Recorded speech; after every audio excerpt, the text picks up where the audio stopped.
Welcome, ladies and gentlemen, to the Comments from the Peanut Gallery, as well as the MMA Plug, powered by Denver Sports Betting. We are reaching out on behalf of Sparta Sports and Entertainment today with my man, Micah Haas. How you doing, brother? I'm loving life, man. Thanks for having me.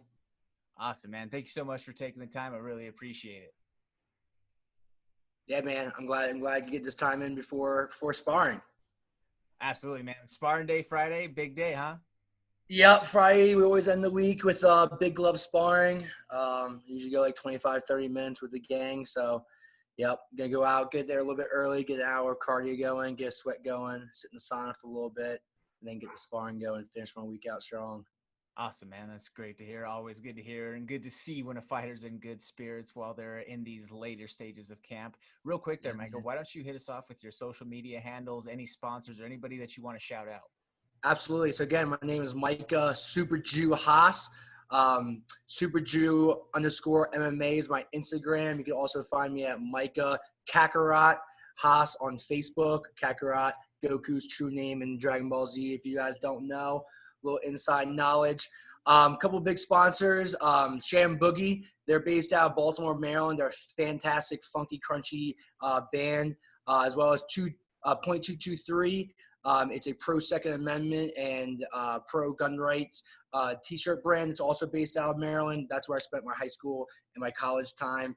Also want to shout out Laylee Lemon. She is, Denver food, Denver nutrition, Fuel Your Camp on her Instagram. Fuel Your Fight Camp is her Instagram tag. She's helped me out with this weight cut, get down 25.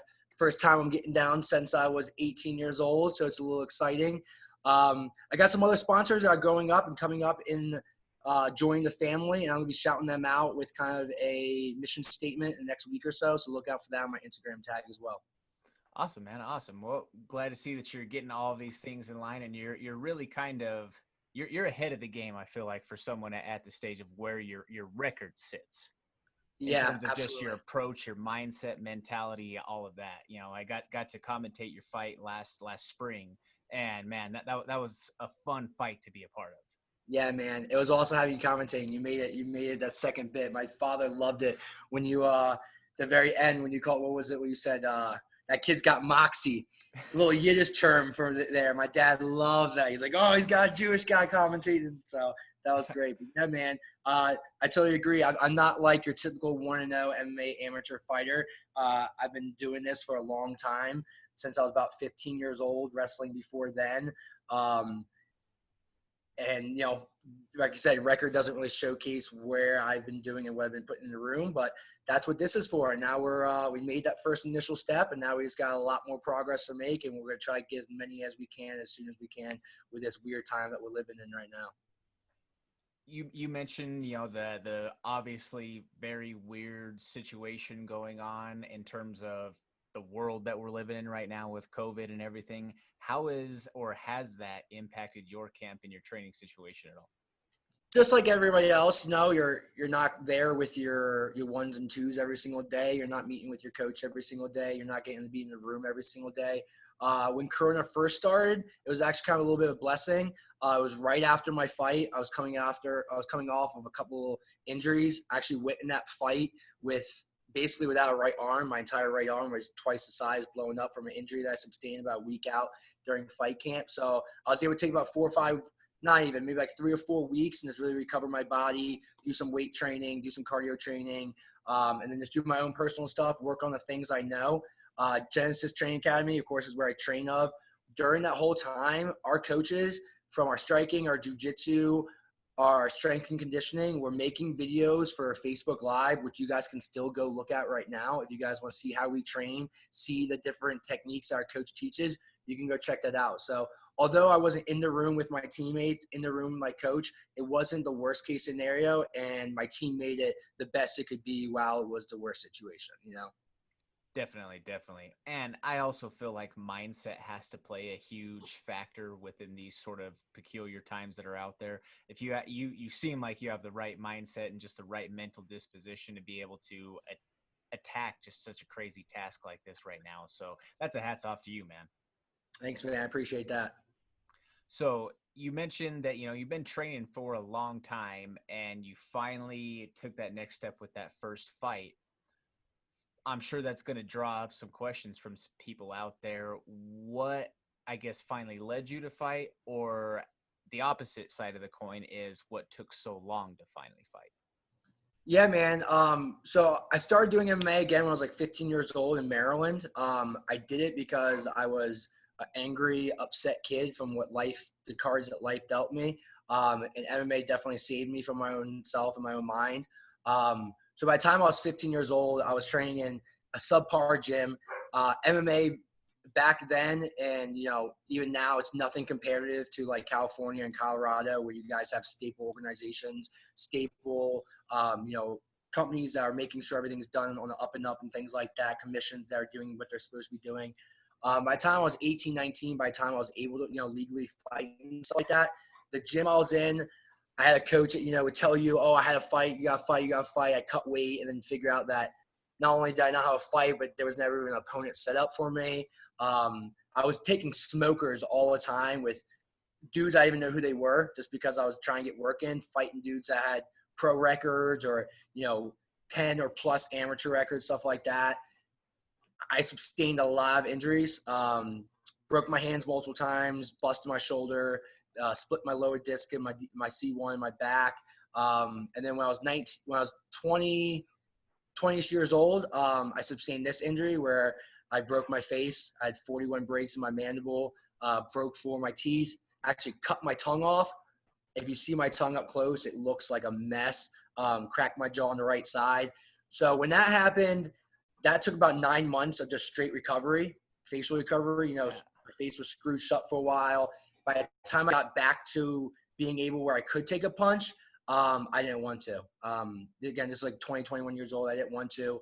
I didn't see a purpose in it. I was already beat up like I was, 35 years old and didn't see an outlet for why I should do it too much longer. And then years went by, 24, 25, you go to college, you have relationships, you work your life away, and you realize your youth is not as long as you think it is, and it disappears quickly. And I woke up one day and, just not accomplishing everything I wanted to in life and not accomplishing the goals I wanted to. Business-wise, relationship-wise, very happy, but definitely just felt every day I was missing something. I was lifting all the time. I was still working out. I was volunteer wrestling, coaching, all this stuff, but I was just missing that burn and that itch. And basically what I did was 3 years ago, I decided I'm going to make no more excuses, make no more not letting anyone or anything get in the way. So I packed my life away and I moved out here to Colorado. And that was basically the main reason I moved out here. I got about 3 or 4 people I know, and that's it. So I have no ties. I have no people that hold up, my time or take my responsibilities or anything like that. I can focus. I can be selfish, focus on me entirely, do what I want, when I want, with who I want, train where I want to do it, and everything like that. And, Colorado, it's a staple of MMA. Training at the elevation is amazing. And then having a gym like Genesis Training Academy with the guys I work with it's awesome, man. Now, you coming from somewhere that is at sea level up to here, you can definitely tell the difference you feel like in your game as you've acclimated through the years. Oh yeah, man. I've always lived a super healthy lifestyle. My family was healthy. I wrestled growing up. I never was somebody that like took time off. Even though I wasn't training, I was, running, staying healthy. But then when you got out to Colorado, those first 6 weeks, they threw me in the deep end. And that's what I wanted. First 2 weeks, I was like, I don't want to spar. I want to do this. That first Friday, I had gloves on and I'm just getting my butt whooped. And it was great. It was awesome. Waking up bruised every morning, realizing that I'm a little fish with a lot of big sharks was a great feeling. Every day I feel the progress. Now I'm becoming a bigger fish in the room. I'm starting to put my hands on people, and that feels great knowing that where I was 2 years ago to where I am now. That's awesome, man.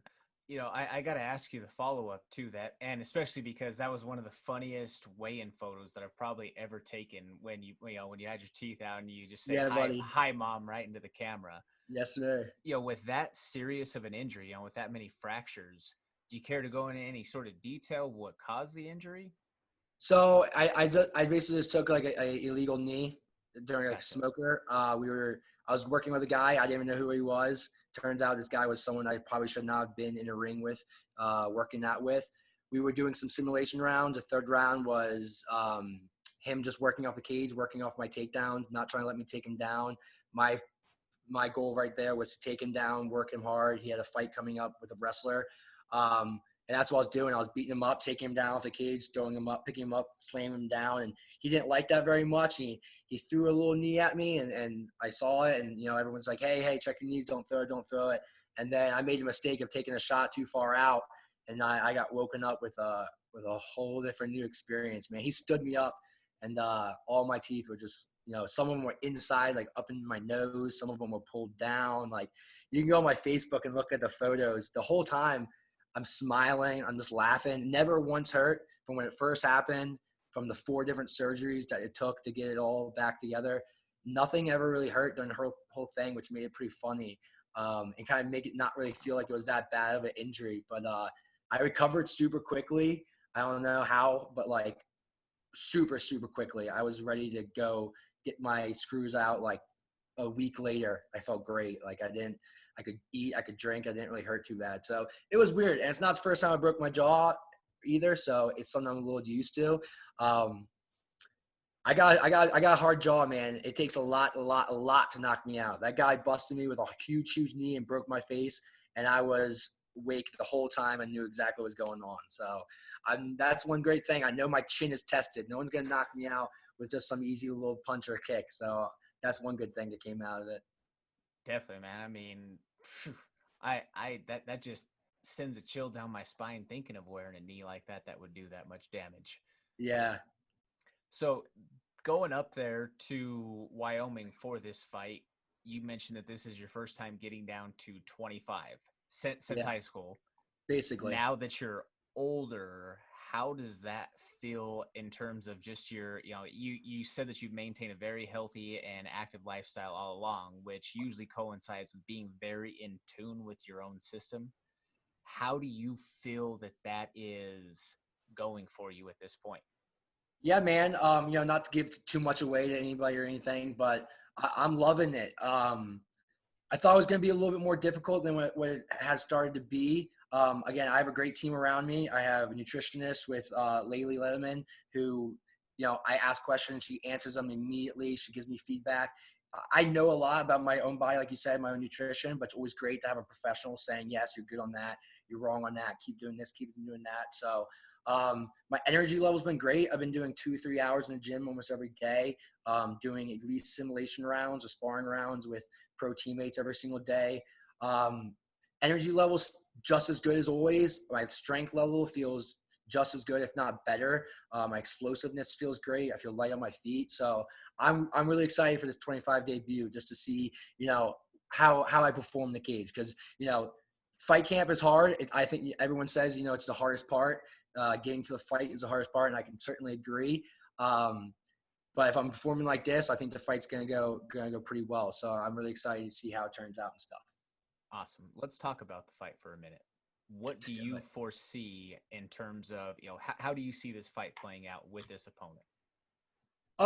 So I've done no research on the guy at all. I know he comes out of Victory MMA, which I know is a pretty good gym. One of his teammates just recently fought one of my teammates in a really good fight. So I know I'm sure he's going to be good. I'm sure he's going to have good jiu-jitsu, good wrestling, good everything.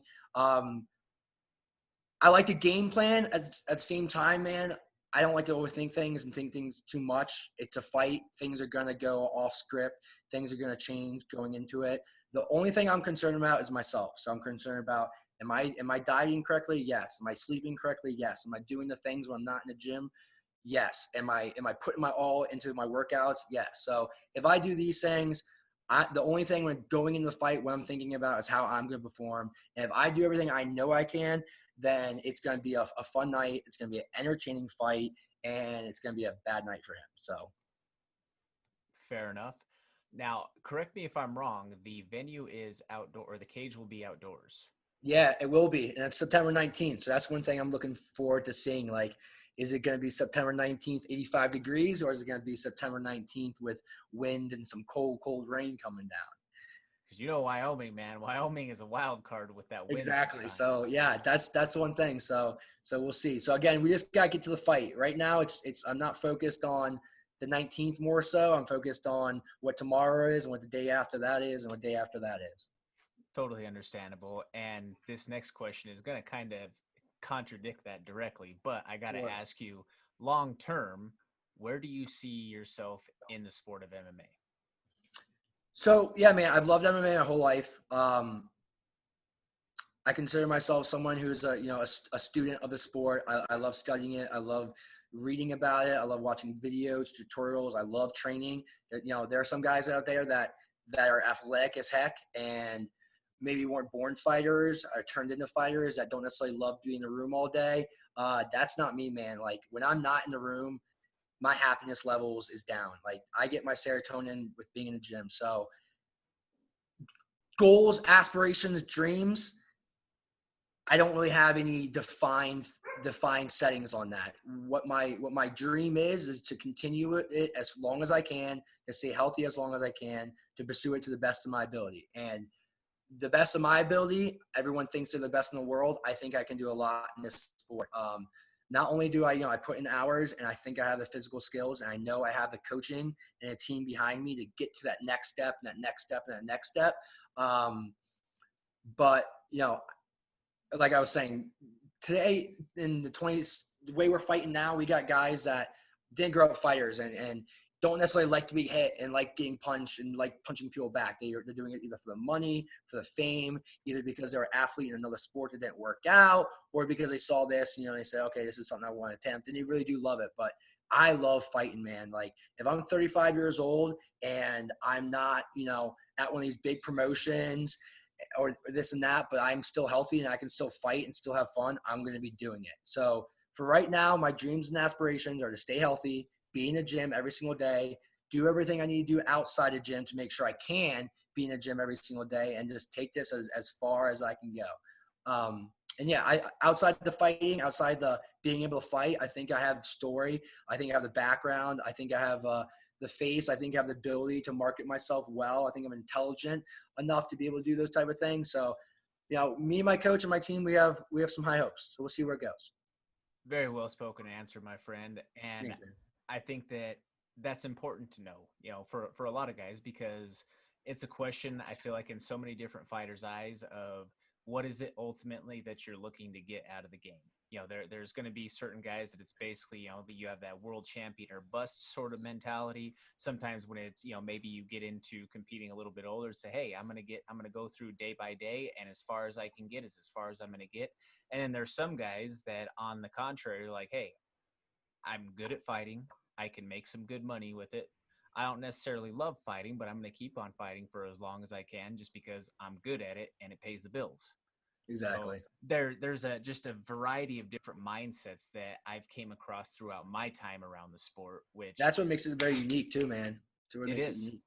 It really is, man. I've always felt really and truly that in general, the world would be a better place if it was more like a martial arts gym or like a locker room, if you will, something like that. You Right. have every different walk of life that comes Yeah, through the man. doors. Sure. And, especially in martial arts, you have a situation of you may have on the mat a guy who is, a law enforcement officer during the daytime or during his job, and then Hmm. you have a guy who was, is a former convict or someone who, Yep. in a different setting, these guys Exactly. are like You'd fire and never get along. gasoline. But Yep. they come in here in the mat and Yeah, everything man. from the outside world is just able to be checked at the door and we can coexist. Yep. 100% agree. Yeah, and that's one of the cool things about it. I got to ask you one last question before we wrap this up here, my man. I know you got a busy day ahead there. What has been your favorite thing outside of fighting about Colorado since you've been here? So I came here for the fighting, but I came here to train. But I'm a big outdoorsman. I love nature. I grew up super religious. I don't necessarily find myself as a religious man. Religion was created by man, so it has sin by definition. So my synagogue, my temple, my church is outside in nature. So Right now, I'm setting up a bunch of gear because Saturday morning I'm gonna wake up real early and get some hours fishing before I get my Saturday workout in. So the fishing, the hiking, the mountains, anything revolving the outdoors is what I love. The culture out here is great too. The people are healthy. They're nature driven as well. They're mostly welcoming. They're a welcoming community, things like that.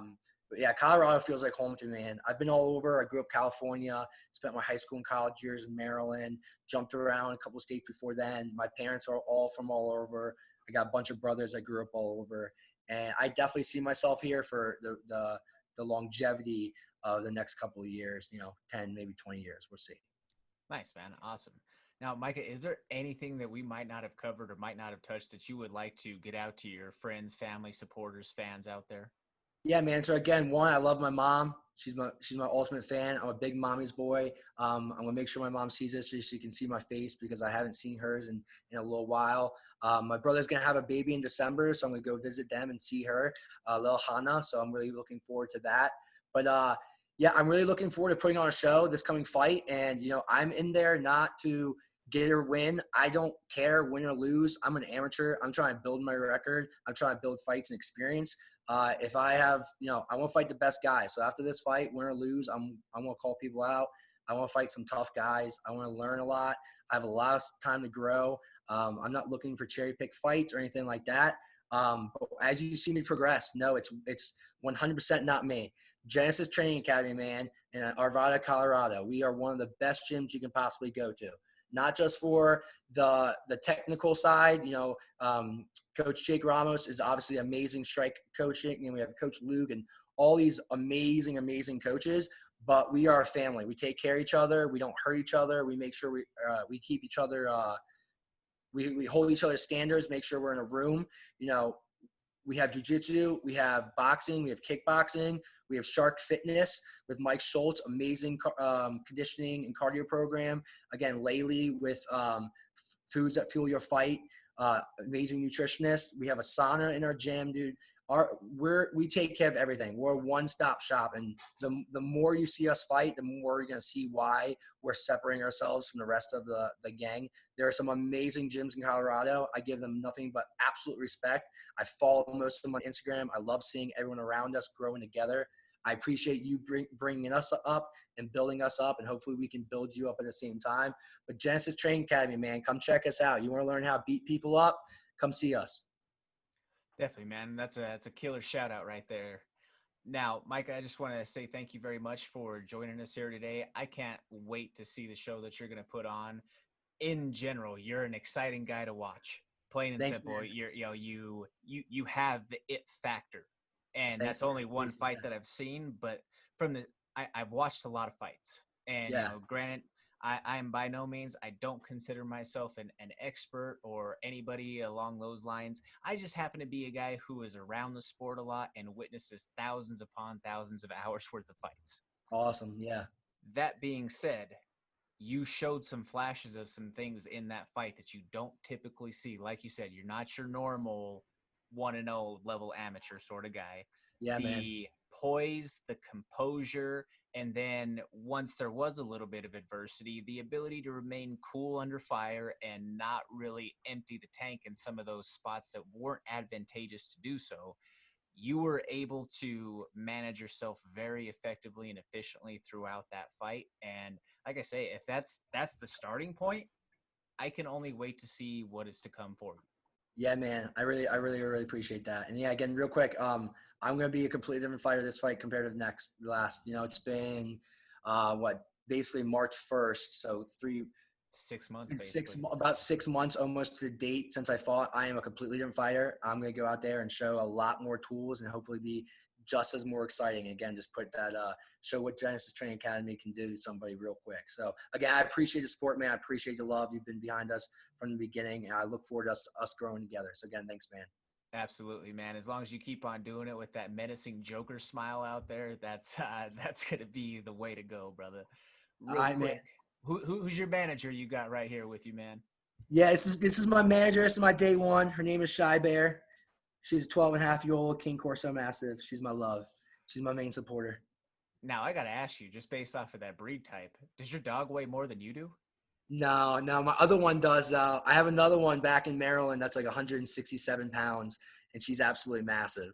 She's insane. This one's my little rescue that I've had since I was 18. So she's a little malnourished and a little bit of a runt. So she's only about 100.